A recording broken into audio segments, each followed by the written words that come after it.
মানুষের এই কষ্টটা যে বুঝতে হবে, এটাই রাজনীতি। এই মুহূর্তে বাংলাদেশের পলিটিক্যাল ক্লাইম্যাক্সে ডোনাল্ডো কোনো কিছু করারও নাই, করতে পারবেও না।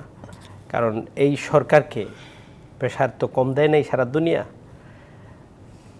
হয় নাই। ডোনাল্ডো এখন কিছু করতে পারবে না।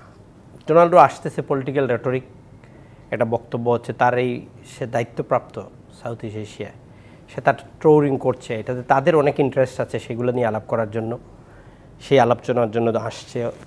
এসে কোনো প্রেশার দিয়ে মধ্যবর্তী নির্বাচন, সেটা তো অনেক পরের ব্যাপার। জানি না, আমি মনে করি না আওয়ামী লীগ এত সুন্দর সুযোগ সুবিধা নিয়ে রাষ্ট্র ক্ষমতায় বসেছে। অ্যাবসলিউট মেজরিটি 97% পার্লামেন্ট মেম্বার, তাদের 3% বাকি সবাই মিলে, এই কেন হঠাৎ করে দিবে? ইকোনমিক প্রবলেম যেটা আছে স্বীকার করে সরকারকে নিতে হবে। ডেইলি স্টার একটা রিপোর্ট আছে, 2.5 বিলিয়ন পাওয়ার সেক্টরের ডিউজ আছে, হুচিস যদি আপনি 125 টাকা, আজকের শাহবাজ যেটা বললেন, আমি একটা এক পত্রিকায় অনলাইন দেখলাম 125 টাকা বাইরে রেট হয়ে গেছে। সেই হিসাব ধরে অলমোস্ট 33-32 হাজার কোটি টাকা ডিউজ আছে আমাদের এই পাওয়ার সেক্টরে। আমরা 5 বিলিয়ন সফট লোন চাচ্ছি চায়নার কাছ থেকে, যে আমাদেরকে আরও 5 বিলিয়ন নেওয়া নেক্সট বাজেটের আগে। আমরা already in halfway of the প্রসেসে 4.75 বিলিয়ন ফ্রম IMF থেকে। তো এই সব কিছু মিলে আমরা অস্বীকারের সুযোগ নেই। আমরা ইকোনমিক্যালি একটা খুব হার্ডেল টাইমে যাচ্ছি। ইনফ্লেশন আছে, ইনফ্লেশন পৃথিবীর সব জায়গায় আছে, এটা আমি জয়বার সাথে একমত। কিন্তু আমাদের ইনফ্লেশনের বিদেশি যে আইটেমগুলো আছে, সাপ্লাই চেইনে আছে, সেগুলোতে মেনে নিলাম।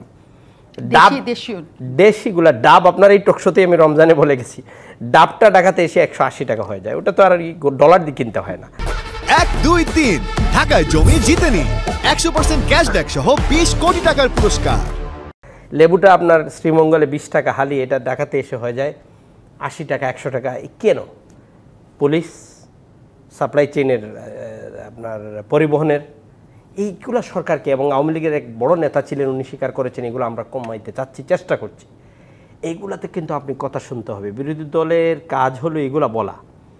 বেশি যদি বলে থাকি, আপনি দেখেন যেগুলো করার নাই ওগুলো করেন। জনগণকে যেন আপনার এই স্টুডিওতে, এই চ্যানেলে যদি 300 লোক কাজ করে, এই মালিকের পক্ষে, ম্যানেজমেন্টের পক্ষে প্রতি মাসে বা প্রতি 3 মাসে একবার ইনক্রিমেন্ট করা মুশকিল, পারবে না, সার্ভাইভ করতে পারবে না। বাট বাজারের জিনিসগুলো কিন্তু ঠিকই দাম বাড়ছে। আপনার জন্য হার্ডেল হচ্ছে, আমার জন্য হার্ডেল হচ্ছে, আমার বাসায় যারা আছে, আমার অফিসে যারা আছে, সবার জন্য কষ্ট হচ্ছে। মানুষের এই কষ্টটা যে বুঝতে হবে, এটাই রাজনীতি।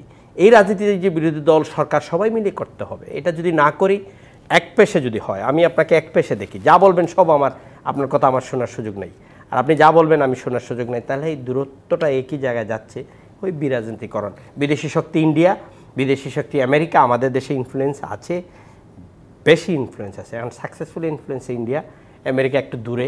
আগামীতে তাদের এই চোখ কিন্তু সরায় নাই আমাদের দেশের উপরে। কাজে কোনো একটা ফাঁকফোকর অবশ্যই দেওয়া যাবে। পেলেই কিন্তু শুধু একটা লাইন বলি, আপনি জয় ভাইয়ের কাছে যাবেন আমি জানি।